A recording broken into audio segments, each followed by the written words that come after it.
ஓம் சாந்தி. March 24, 2025. காலை முரளி பாப்தாதா மதுபன். சாராம்சம். இனிய குழந்தைகளே, இந்த ஞானம் உங்களை குளிர்மை ஆக்குகின்றது.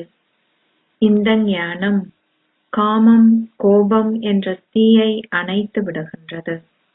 பக்தி செய்வதன் மூலம் அத்தகைய தீயை அணைக்க முடியாது. கேள்வி: நினைவு செய்வதில் நீங்கள் எடுக்க வேண்டிய பிரதான முயற்சி என்ன? பதில்: தந்தையின் நினைவில் அமர்ந்திருக்கும் பொழுது உங்கள் சொந்த சரீரமுமே நினைவு செய்யப்படக்கூடாது. ஆத்ம உணர்வுடையவராகி தந்தையை நினைவு செய்யுங்கள். இதுவே நீங்கள் செய்ய வேண்டிய முயற்சியாகும். இதற்கே தடைகள் ஏற்படுகின்றன. ஏனெனில் அரைக்கல்பமாக நீங்கள் சரீர உணர்வில் இருந்தீர்கள். பக்தி என்றால் சரீரங்களை நினைவு செய்வதாகும். ஓம் சாந்தி. நினைவு செய்வதற்கு ஏகாந்தம் மிகவும் அவசியமானது என்பதை குழந்தைகளாகிய நீங்கள் அறிவீர்கள். நீங்கள் மௌனமாகவும் ஏகாந்தமாகவும் இருக்கும்போது தந்தையின் நினைவில் நிலைத்திருக்கும் அளவிற்கு கூட்டத்தின் மத்தியில் நினைவில் நிலைத்திருக்க முடியாது. குழந்தைகள் பாடசாலையில் கல்வி கற்கின்ற பொழுது அவர்கள் ஏகாந்தமாக இருந்தே கற்கின்றார்கள். இங்கும் உங்களுக்கு ஏகாந்தம் அவசியமாகும். நீங்கள் சுற்றுலா சென்றாலும் நினைவு யாத்திரையே பிரதான விஷயமாகும். கல்வி மிக இலகுவானது.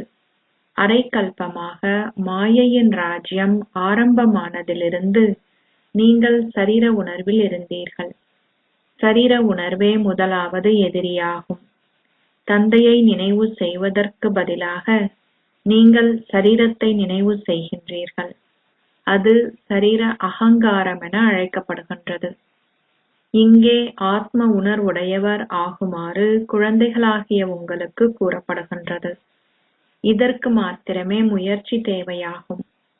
நீங்கள் இப்பொழுது பக்தியிலிருந்து விடுதலை அடைந்திருக்கின்றீர்கள். பக்தி சரீரத்தின் மூலமே செய்யப்படுகின்றது. நீங்கள் யாத்திரை ஸ்தலங்கள் போன்ற இடங்களிற்கு உங்கள் சரீரங்களையும் எடுத்து செல்ல வேண்டியுள்ளது. நீங்கள் ஒரு கண தரிசனத்துக்காகவும் இதனை அல்லது அதனை செய்வதற்காகவும் செல்கின்றீர்கள். சரீரமே செல்ல வேண்டியுள்ளது.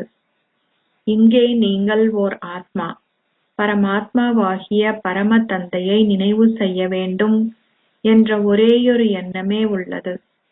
எந்தளவுக்கு நீங்கள் பாபாவை நினைவு செய்கின்றீர்களோ அதற்கேற்ப உங்கள் பாவங்கள் அழிக்கப்படும். பக்தி மார்க்கத்திலே உங்கள் பாவங்கள் ஒருபோதும் அழிய முடியாது. வயோதிபர் ஒருவர் தான் பக்தி செய்யாதுவிடின் பெருமளவு இழப்பு ஏற்பட்டு விடுவதுடன் தான் நாஸ்திகனாகி விடுவோம் என்ற அக்கறையையும் கொண்டிருப்பார். இது பக்தியில் நெருப்பும் இந்த ஞானத்தில் குளிர்மையும் உள்ளதை போன்றதாகும். இதன் மூலம் காமமும் கோபமும் என்ற நெருப்புகள் முடிவடைகின்றன. பக்தி மார்க்கத்திலும் மக்கள் பக்தி உணர்வை கொண்டிருப்பதனால் அவர்கள் தொடர்ந்தும் முயற்சி செய்கின்றார்கள். உதாரணமாக, அவர்கள் பத்ரிநாத்துக்கு சென்று ஒரு காட்சியை காண்கின்றார்கள். பின்னர் என்ன நடக்கின்றது? அவர்கள் அந்த தூய உணர்வை கொண்டிருந்து வேறு எவரையும் அல்லாது பத்ரிநாத்தையே, அதாவது மாற்றத்தை ஏற்படுத்தும் பிரபு, தம் புத்தியில் வைத்திருப்பார்கள். முன்னர் அவர்கள் நடந்தே சென்றார்கள். தந்தை கூறுகின்றார், நான் அவர்களின் ஆசைகளை தற்காலிகமாக பூர்த்தி செய்கின்றேன். நான் அவர்களுக்கு காட்சி கொடுக்கின்றேன். ஆனால் அதன் மூலம் அவர்களை சந்திப்பதில்லை. என்னிடம் அல்லாது அவர்களால் இந்த ஆஸ்தியை பெற முடியாது. என்னிடமிருந்து மாத்திரமே நீங்கள் இந்த ஆஸ்தியை பெறுகின்றீர்கள். அவர்கள் அனைவரும் சரீரதாரிகளே. படைப்பவராகிய தந்தையிடமிருந்தே நீங்கள் ஆஸ்தியை பெறுகின்றீர்கள். ஆனால் உயிர் வாழ்வனவோ உயிரற்றனவோ ஏனைய அனைத்தும் படைப்பே ஆகும். படைப்புகளிடமிருந்து உங்களால் ஆஸ்தியை பெற முடியாது. தந்தை மாத்திரமே தூய்மையாக்குபவர். குமாரிகள் தீய சகவாசத்தின் ஆதிக்கம் பற்றி மிகவும் எச்சரிக்கையாக இருக்க வேண்டும். தந்தை கூறுகின்றார், தூய்மையற்றவர்கள் ஆகுவதன் மூலம் நீங்கள் ஆரம்பத்திலிருந்து மத்தியூடாக இறுதி வரை துன்பத்தையே பெறுகின்றீர்கள். தற்பொழுது அனைவரும் தூய்மையற்றவர்கள். நீங்கள் இப்பொழுது தூய்மையாக வேண்டும். அசரீரியான தந்தை வந்து உங்களுக்கு கற்பிக்கின்றார். பிரம்மாவே உங்களுக்கு கற்பிக்கின்றார் என ஒருபோதும் நினைக்க வேண்டாம். அனைவரது புத்தியும் சிவபாபாவை நோக்கியே செல்ல வேண்டும். சிவபாபா இவர் மூலம் எங்களுக்கு கற்பிக்கின்றார். தாதிமார்களான உங்களுக்கும் சிவபாபாவே கற்பிக்கின்றார். அவரை நீங்கள் எவ்வாறு உபசரிப்பீர்கள்? நீங்கள் சிவபாபாவிற்கு திராட்சை, மாம்பழம் போன்றவற்றை கொண்டு வருகின்றீர்கள். ஆனால் சிவபாபா கூறுகின்றார், நான் அனுபவங்களுக்கு அப்பாற்பட்டவர். அனைத்தும் குழந்தைகளாகிய உங்களுக்கே ஆகும். பக்தர்கள் பிரசாதம் படைத்து பின்னர் அதனை தம் மத்தியில் பகிர்ந்து கொள்கிறார்கள். நான் அதை உண்பதில்லை. தந்தை கூறுகின்றார், நான் வந்து குழந்தைகளாகிய உங்களுக்கு கற்பித்து உங்களை தூய்மையாக்குகின்றேன். நீங்கள் தூய்மையாகிய பின்னர் உயர்ந்ததோர் அந்தஸ்தை அடைகின்றீர்கள். இதுவே என்னுடைய வியாபாரமாகும். கடவுள் சிவனின் வாசகங்கள் பற்றி அவர்கள் பேசுகின்றார்கள். அவர்கள் கடவுள் பிரம்மாவின் வாசகங்கள் பற்றி பேசுவதில்லை. அவர்கள் பிரம்மா பேசுகின்றார் என கூறுவதில்லை. இவர் முரளியை நடத்திய போதிலும் சிவபாபாவே முரளியை நடத்துவதாக எப்போதும் கருதுங்கள். பாபா எவராவது ஒருவர் அம்பினால் மிக நன்றாக தைக்கப்பட வேண்டுமென புரிந்து கொள்ளும்போது அவர் பேசுபவரின் உள்ளே பிரவேசிப்பார். ஞான அம்பு மிகவும் கூர்மையானது என கூறப்படுகின்றது. விஞ்ஞானத்திற்கு அதிகளவு சக்தி உள்ளது. குண்டு வெடிப்பு போன்றன பல இடம் பெறுகின்றன.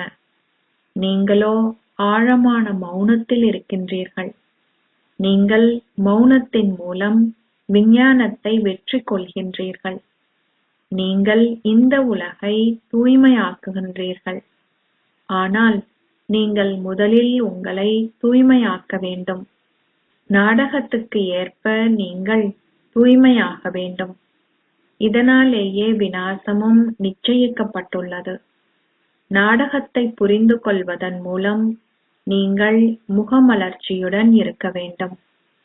நாங்கள் இப்பொழுது அமைதி தாமத்திற்கு செல்ல இருக்கின்றோம். தந்தை கூறுகின்றார், அது உங்களது வீடாகும்.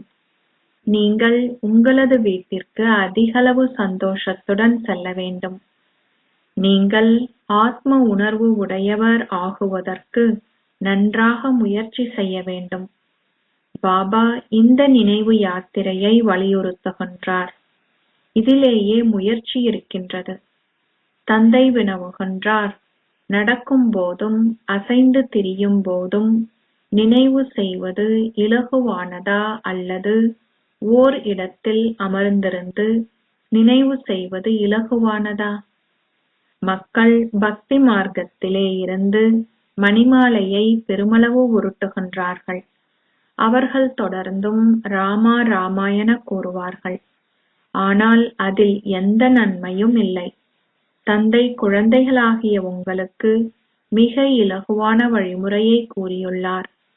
உணவை சமைக்கும் போதும் வேறு காரியங்களை செய்யும் போதும் தந்தையின் நினைவில் நிலைத்திருங்கள். பக்தி மார்க்கத்திலே ஸ்ரீநாத்தில் பிரசாதம் தயார் செய்யும் போது அவர்கள் வாயை மூடி ஒரு துணியை கட்டிக்கொள்வார்கள். அதனால் சிறிதளவு சத்தம் கூட இருக்க மாட்டாது. அது பக்தி மார்க்கமாகும். நீங்கள் தந்தையை நினைவு செய்தல் வேண்டும். அவர்கள் பிரசாதம் செய்கின்றார்கள். ஆனால் எவருமே அதை உண்பதில்லை. வழிகாட்டிகளின் குடும்பம் மட்டுமே அதை உண்கின்றனர். இங்கே சிவபாபாவே கற்பிக்கின்றார் என உங்களுக்கு தெரியும். பக்தி மார்க்கத்திலே சிவபாபா தங்களுக்கு கற்பிப்பதாக அவர்கள் கருதுவதில்லை.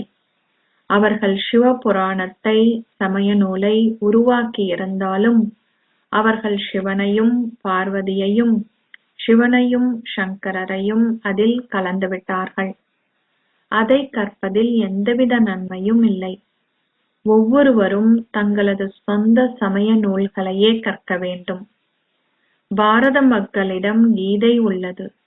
கிறிஸ்தவர்களிடம் ஒரேயொரு பைபிள் மட்டுமே உள்ளது.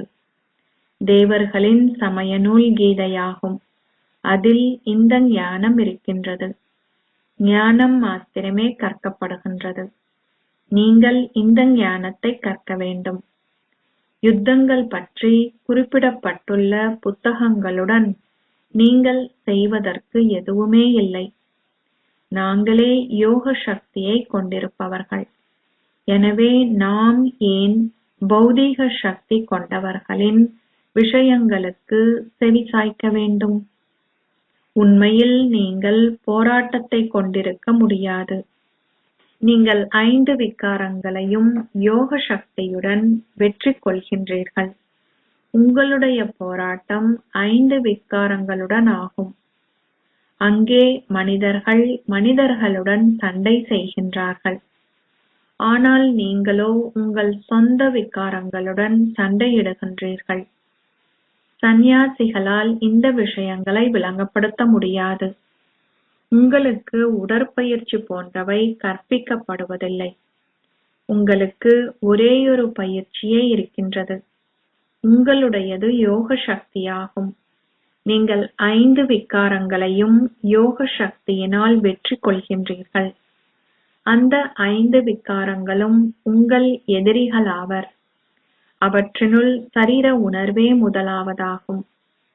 தந்தை கூறுகின்றார், நீங்கள் ஒவ்வொருவரும் ஓர் ஆத்மா ஆவீர்கள். ஆத்மாவாகிய நீங்கள் இங்கே கீழே இறங்கி வந்து கருப்பையினுள் பிரவேசிக்கின்றீர்கள். ஆனால் நான் இந்த சரீரத்தில் பிரவேசிக்கின்றேன். நான் ஒரு கருப்பையில் பிரவேசிப்பதில்லை. சத்திய யுகத்தில் நீங்கள் கருப்பை எனும் மாளிகையினுள் இருப்பீர்கள். பின்னர் ராவண ராஜ்யத்தில் நீங்கள் கருப்பை எனும் சிறையினுள் செல்கின்றீர்கள். ஆனால் நான் அவதாரம் செய்கின்றேன். இதுவே தெய்வீக பிறப்பு எனப்படுகின்றது. நாடகத்துக்கு ஏற்ப நான் இவரினுள் பிரவேசித்து அவருக்கு பிரம்மா என்று பெயர் இடுகின்றேன். நான் அவருக்கு பிரம்மா என பெயர் இடுகின்றேன். ஏனெனில் அவர் எனக்கு சொந்தமானவர். குழந்தைகள் தத்தெடுக்கப்படுகின்ற பொழுது அவர்களுக்கு இவ்வாறான அழகான பெயர்கள் கொடுக்கப்படுகின்றன. உங்களுக்கும் நல்ல பெயர்கள் கொடுக்கப்பட்டன. டிரான்ஸ் செய்தியாளரின் ஊடாக அற்புதமான பெயர் பட்டியல்கள் வந்தன. பாபாவுக்கு அனைத்து பெயர்களும் நினைவில் இல்லை. பெயர்களுடன் எந்த தொடர்பும் இல்லை. சரீரத்திற்கே பெயர்கள் கொடுக்கப்படுகின்றன. தந்தை இப்பொழுது கூறுகின்றார், உங்களை ஆத்மாவாக கருதி தந்தையை நினைவு செய்யுங்கள். அவ்வளவுதான். நீங்கள் பூஜிக்கத்தக்க தேவர்களாக ஆகுகின்றீர்கள் எனவும் பின்னர் நீங்கள் அரசாட்சி செய்வீர்கள் எனவும் உங்களுக்கு தெரியும். பின்னர் பக்தி மார்க்கத்திலே உங்களுடைய சிலைகள் மாத்திரமே இருக்கும். தேவர்களின் பல சிலைகள் உருவாக்கப்பட்டுள்ளன. ஆத்மாக்களும் கூட வணங்கப்படுகின்றார்கள். அவர்கள் களிமண்ணினால் தாலிகிராம்களை உருவாக்கி பின்னர் இரவிலே உடைத்து விடுகின்றார்கள். அவர்கள் தேவர்களின் விக்கிரகங்களை அலங்கரித்து வழிபாடு செய்த பின்னர் கடலிலே மூழ்க செய்கின்றார்கள். தந்தை கூறுகின்றார், அவர்கள் என்னுடைய விக்கிரகத்தையும் உருவாக்கி உணவூட்டிய பின்னர் நான் கற்களிலும் கூழாங்கற்களிலும் இருப்பதாக கூறுகின்றார்கள். அவர்கள் என்னை மிகவும் அவமதித்து விட்டார்கள். நீங்கள் மிக ஏழைகள் ஆகிவிட்டீர்கள். ஏழைகளே பின்னர் உயர்ந்த அந்தஸ்தை அடைகின்றார்கள். செல்வந்தர்களால் அரிதாகவே இந்த ஞானத்தை பெற்றுக்கொள்ள முடியும். செல்வந்தர்களிடமிருந்து பெருமளவை எடுப்பதன் மூலம் பாபா என்னதான் செய்வார்? இங்கு அனைத்துமே குழந்தைகளின் ஒவ்வொரு துளியினாலேயே உருவாக்கப்படுகின்றது. அவர்கள் கூறுகின்றார்கள், பாபா, எனது பெயரால் ஒரு செங்கல்லை வையுங்கள், அதற்கு பதிலாக தங்க வெள்ளி மாளிகைகளை பெறுவோம் என அவர்கள் நினைக்கின்றார்கள். அங்கே அளவற்ற தங்கம் இருக்கும், அங்கே தங்க கட்டிகள் இருக்கும். இதனாலேயே அங்கே கட்டடங்கள் அவற்றினால் கட்டப்படுகின்றன. ஆகையினால் தந்தை மிக்க அன்புடன் கூறுகின்றார், இனிமையிலும் இனிமையான குழந்தைகளே, நீங்கள் இப்பொழுது என்னை நினைவு செய்யுங்கள். நாடகம் முடிவடைகின்றது. தந்தை ஏழை குழந்தைகளான உங்களை செல்வந்தர்கள் ஆக்குவதற்கான வழிமுறைகளை உங்களுக்கு கொடுக்கின்றார். இனிய குழந்தைகளே, உங்களிடமுள்ள அனைத்தையும் மாற்றீடு செய்யுங்கள். இங்கு எதுவுமே எஞ்சப் போவதில்லை. நீங்கள் இங்கிருந்து மாற்றீடு செய்வதை புதிய உலகில் 100 மடங்காக பெறுவீர்கள். பாபா உங்களிடம் எதையுமே கேட்பதில்லை. அவர் அருள்பவர். அவர் இலகுவான வழிமுறையை உங்களுக்கு கூறுகின்றார். இங்கே உள்ள அனைத்தும் மண்ணோடு மண்ணாகிவிடும். நீங்கள் சிலவற்றையாவது மாற்றீடு செய்தால் புதிய உலகில் அதனை பெறுவீர்கள். இது இப்பொழுது இந்த பழைய உலகம் அழிவதற்கான நேரமாகும். இதில் எதுவுமே பயன்பட மாட்டாது. இதனாலேயே பாபா கூறுகின்றார், ஒவ்வொரு வீட்டிலும் பல்கலைக்கழகத்துடன் சேர்ந்த வைத்தியசாலையை திறவுங்கள். அதன் மூலம் நீங்கள் செல்வத்தையும் ஆரோக்கியத்தையும் பெறுவீர்கள். இதுவே பிரதான விஷயமாகும். நல்லது. இரவு வகுப்பு 12/1/1969. இந்த நேரத்தில் சாதாரண ஏழை தாய்மார்களாகிய நீங்கள் முயற்சி செய்து உயர்ந்த அந்தஸ்தை பெறுகின்றீர்கள். யஜ்யத்தில் தாய்மார்களே பெருமளவு உதவி செய்கின்றார்கள். அதே சமயம் வெகு சில ஆண்களே உதவியாளர் ஆகியுள்ளனர். தாய்மார்களுக்கு வாரிசுகள் ஆகுகின்ற போதை இல்லை. அவர்கள் பெண்கள் தொடர்ந்தும் விதைகளை விதைத்து தத்தமது சொந்த வாழ்க்கையை உருவாக்கிக் கொள்கின்றார்கள். உங்களுடைய ஞானம் சரியானது. பின்னர் பக்தி இருக்கின்றது. ஆன்மீக தந்தை மாத்திரமே வந்து உங்களுக்கு இந்த ஞானத்தை கொடுக்கின்றார். தந்தையை உங்கள் தந்தையாக நீங்கள் புரிந்து கொண்டால் உங்களுடைய ஆஸ்தியை நிச்சயமாக அவரிடமிருந்து பெறுவீர்கள். தந்தை உங்களை தொடர்ந்தும் முயற்சி செய்யுமாறு தூண்டுவதுடன் உங்களுக்கு விளங்கப்படுத்துகின்றார். உங்களுடைய நேரத்தை வீணாக்காதீர்கள். சிலர் சிறந்த முயற்சியாளர்கள் எனவும், சிலர் நடுத்தரமானவர்கள் எனவும், மற்றவர்கள் 3வது தரம் எனவும் தந்தைக்கு தெரியும். நீங்கள் பாபாவிடம் வினவினால் அவர் உடனடியாகவே நீங்கள் 1வதா 2வதா அல்லது 3வதா என கூறுவார்.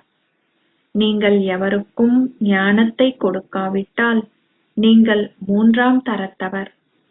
நீங்கள் அத்தாட்சியை கொடுக்காது விட்டால் பாபா நிச்சயமாக கூறுவார். கடவுள் வந்து உங்களுக்கு கற்பித்த ஞானம் பின்னர் மறைந்துவிடும். எவருக்குமே இது தெரியாது. நாடக திட்டத்திற்கு ஏற்ப எவருமே என்னை பக்தி மார்க்கத்தின் மூலம் அடையவும் முடியாது அல்லது சத்திய யுகத்திற்கு செல்லவும் முடியாது. குழந்தைகளாகிய நீங்கள் இப்பொழுது முயற்சி செய்கின்றீர்கள். முன்னைய கல்பத்துக்கு ஏற்றவாறு எந்தளவு முயற்சி நீங்கள் செய்தீர்களோ நீங்கள் தொடர்ந்தும் அதையே செய்வீர்கள். எந்த குழந்தைகள் தங்களுக்கே நன்மை செய்கின்றார்கள் என தந்தையால் புரிந்து கொள்ள முடியும். தந்தை கூறுகின்றார், ஒவ்வொரு நாளும் லக்ஷ்மி நாராயணனின் படத்துக்கு முன்னால் வந்து அமருங்கள். பாபா உங்களுடைய ஸ்ரீமத்தை பின்பற்றுவதன் மூலம் நாங்கள் நிச்சயமாக இந்த ஆஸ்தியை பெற்றுக்கொள்வோம். மற்றவர்களையும் உங்களைப் போன்று ஆக்குவதற்கான தீவிர ஆர்வம் உங்களுக்கு நிச்சயமாக தேவை. நீங்கள் இத்தனை வருடங்களாக இந்த ஞானத்தை கற்கின்றீர்கள். உங்களால் மற்றவர்களுக்கு கற்பிக்க முடியாதுவிடின் நீங்கள் எதைத்தான் கற்றீர்கள் என நிலையங்களில் வாழ்பவர்களுக்கு நான் எழுதுவதுண்டு. குழந்தைகளான நீங்கள் முன்னேற வேண்டும். நாள் முழுவதும் சேவை பற்றிய எண்ணங்கள் உங்கள் புத்தியில் இருக்க வேண்டும். நீங்கள் ஓய்வு ஸ்திதியில் இருக்கின்றீர்கள்.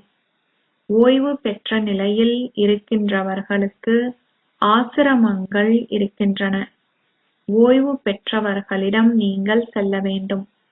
அவர்கள் இறப்பதற்கு முன்னர் அவர்களிடம் லட்சியத்தை கூறுங்கள். எவ்வாறு உங்கள் ஆத்மா சத்தத்துக்கு அப்பால் செல்வார்? தூய்மையற்ற ஆத்மாக்களால் அங்கு செல்ல முடியாது. கடவுள் பேசுகின்றார், சதா என்னை நினைவு செய்யுங்கள். நீங்கள் சத்தத்துக்கு அப்பாலுள்ள இடத்திற்கு ஓய்வுக்கு செல்வீர்கள். பெனாரஸிலும் பெருமளவு சேவை இடம்பெற முடியும். பெருமளவு சாதுக்கள் காசியில் வசிக்க வேண்டும் என்பதற்காகவே அங்கே செல்கின்றார்கள். முழு நாளும் சிவகாசி, விஸ்வநாத், கங்கா, அதாவது கங்கை உலகின் தலைவரான சிவனின் மூலம் காசியிலிருந்து வந்ததாக என தொடர்ந்து உச்சாடனம் செய்கிறார்கள். உங்களுக்குள்ளே சதா சந்தோஷ கரகோஷம் இருக்க வேண்டும். நீங்கள் மாணவர்கள் இல்லையா? நீங்கள் சேவை செய்கின்றீர்கள், அத்துடன் கற்கின்றீர்கள். நீங்கள் தந்தையை நினைவு செய்து உங்கள் ஆஸ்தியை பெற்றுக்கொள்ள வேண்டும். நாங்கள் சிவபாபாவிடம் செல்கின்றோம். இதுவே மன்மனா பவ் ஆகும். எவ்வாறாயினும் பலரால் நினைவு செய்ய முடிவதில்லை. அவர்கள் தொடர்ந்தும் வம்பு பேசுகின்றார்கள். பிரதான விஷயம் நினைவாகும். நினைவே உங்களை சந்தோஷமானவர்கள் ஆக்குகின்றது. நீங்கள் அனைவரும் உலகில் அமைதி நிலவ வேண்டும் என்ற ஆசையை கொண்டுள்ளீர்கள். பாபா கூறுகின்றார், உலகில் அமைதி இப்பொழுது ஸ்தாபிக்கப்படுகின்றது என அவர்களுக்கு விளங்கப்படுத்துங்கள். இதனாலேயே பாபா லக்ஷ்மி நாராயணனின் படத்துக்கு பெருமளவு முக்கியத்துவம் கொடுக்கின்றார். சந்தோஷம், அமைதி, தூய்மை நிறைந்த அந்த உலகம் ஸ்தாபிக்கப்படுகின்றது என அவர்களிடம் கூறுங்கள். உலகில் அமைதி நிலவ வேண்டும் என அனைவரும் கூறுகின்றனர். பலர் தொடர்ந்தும் பரிசுகளை பெறுகின்றனர். அதிபதியாக இருப்பவராலேயே உலகில் அமைதியை ஸ்தாபிக்க முடியும். அவர்களது ராஜ்யத்தில் உலகில் அமைதி நிலவியது. ஒரு மொழி, ஓர் ராஜ்யம், ஒரு தர்மம் இருந்தன.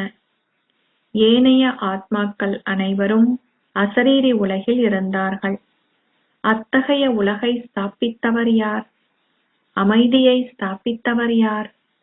அது ஸ்வர்க்கம் எனவும் அது அவர்களின், அதாவது லக்ஷ்மி நாராயணனின் ராஜ்யமாக இருந்தது எனவும் வெளிநாட்டவர்களும் கூட புரிந்து கொள்கின்றார்கள். இப்பொழுது உலகில் அமைதி ஸ்தாபிக்கப்படுகின்றது. நீங்கள் காலையில் அனைத்து இடங்களுக்கும் செல்லும் போது லக்ஷ்மி நாராயணனின் படத்தை பயன்படுத்த வேண்டும். ராஜ்யம் ஸ்தாபிக்கப்படுகின்றது என்றும் நரகத்தின் விநாசம் சற்று முன்னாலேயே உள்ளது என்ற ஓசை ஒவ்வொருவரின் காதிலும் அதன் மூலம் ஒலிக்கும் என பாபா விளங்கப்படுத்தியுள்ளார். நாடகத்துக்கு ஏற்ப இன்னமும் தாமதம் ஏற்படலாம் என உங்களுக்கு தெரியும். இது புகழ்பெற்ற மக்களின் பாக்கியத்தில் இல்லை. இருப்பினும் பாபா தொடர்ந்து உங்களை முயற்சி செய்யுமாறு தூண்டுகின்றார். சேவை நாடகத்துக்கேற்ப தொடர்கின்றது. அச்சா, இரவு வணக்கம். இனிமையிலும் இனிமையான அன்புக்குரிய, எப்போதோ தொலைந்து இப்போது கண்டுபிடிக்கப்பட்டிருக்கும் குழந்தைகளுக்கு உங்கள் தாய் தந்தையாக இருக்கும் பாப் தாதாவின் அன்பும் நினைவுகளும் காலை வந்தனங்களும். ஆன்மீக தந்தை ஆன்மீக குழந்தைகளுக்கு நமஸ்தே சொல்கிறார். ஆன்மீக குழந்தைகள் ஆன்மீக தந்தைக்கு நமஸ்தே சொல்கின்றனர். தாரணைக்கான சாராம்சம். 1. தீய சகவாசத்தின் ஆதிக்கத்தையிட்டு மிகவும் எச்சரிக்கையாக இருங்கள். தூய்மை அற்றவர்களின் சகவாசத்துக்குள் ஒருபோதும் செல்லாதீர்கள். மௌன சக்தியின் மூலம் இந்த உலகை தூய்மையாக்குகின்ற சேவையை செய்யுங்கள். 2. நாடகத்தை மிக தெளிவாக புரிந்து கொண்டு மலர்ச்சியாக இருங்கள். உங்களிடம் உள்ள அனைத்தையும் புதிய உலகிற்கு மாற்றிவிடுங்கள். ஆசீர்வாதம். நீங்கள் சதா கீழ்ப்படிவானவராக இருந்து இதய சிம்மாசனத்தில் அமர்ந்திருந்த வண்ணம் தந்தையிடமிருந்து வெற்றி திலகத்தை பெறுவீர்களாக. ஒவ்வொரு நாளும் அமிர்த வேளையில் பாக்கியத்தை அருள்பவரான தந்தை தனது கீழ்ப்படிவான குழந்தைகள் ஒவ்வொருவருக்கும் வெற்றி திலகத்தை இடுகிறார். கீழ்ப்படிவான பிராமண குழந்தைகளால் உங்களின் பேச்சிலோ அல்லது உங்களின் எண்ணங்களிலோ கஷ்டமான வேலை அல்லது சிரமம் என்ற வார்த்தைகளை பயன்படுத்த முடியாது. நீங்கள் இலகு யோகிகள் ஆகியுள்ளீர்கள். அதனால் ஒருபோதும் மனச்சோர்வு அடைவதில்லை. ஆனால் சதா இதய சிம்மாசனத்தில் அமர்ந்திருந்து கருணை நிறைந்தவர் ஆகுகிறீர்கள். நான் என்ற எந்தவிதமான உணர்வையோ அல்லது சந்தேகமான உணர்வையோ முடித்து விடுகின்றீர்கள். ஸ்லோகம். உலக மாற்றத்திற்கான திகதியை பற்றி நினைக்காதீர்கள். ஆனால் உங்களின் சொந்த மாற்றத்திற்கான நேரத்தை நிச்சயம் செய்யுங்கள். அவ்யக்த சமிக்கை. சத்தியம் மற்றும் நல்ல பண்புகளின் கலாச்சாரத்தை கடைபிடியுங்கள். தூய்மையின் ஆளுமையை கொண்டுள்ள ராஜரீகமான ஆத்மாக்கள் பண்புகளின் தேவிகள் என்று அழைக்கப்படுகிறார்கள். அவர்களிடம் கோபம் என்ற விகாரத்தின் எந்தவிதமான தூய்மையின்மையும் இருக்க முடியாது. பொறாமை, முரண்பாடுகள் அல்லது வெறுப்பு என்ற வடிவில் சிறிதளவு சூட்சுமமான கோபத்தின் வடிவம் இருந்தாலும் அதுவும் உங்களுக்குள்ளே எரிகின்ற நெருப்பு ஆகும். புறத்தே நீங்கள் சிவப்பாகவோ அல்லது மஞ்சளாகவோ ஆகுவதில்லை. ஆனால் நீங்கள் கருப்பாகவும் அழுக்காகவும் ஆகுகிறீர்கள். அதனால் அந்த அவலட்சணத்தை முடித்து நேர்மையானவராகவும் சுத்தமாகவும் ஆகுங்கள். ஓம் சாந்தி.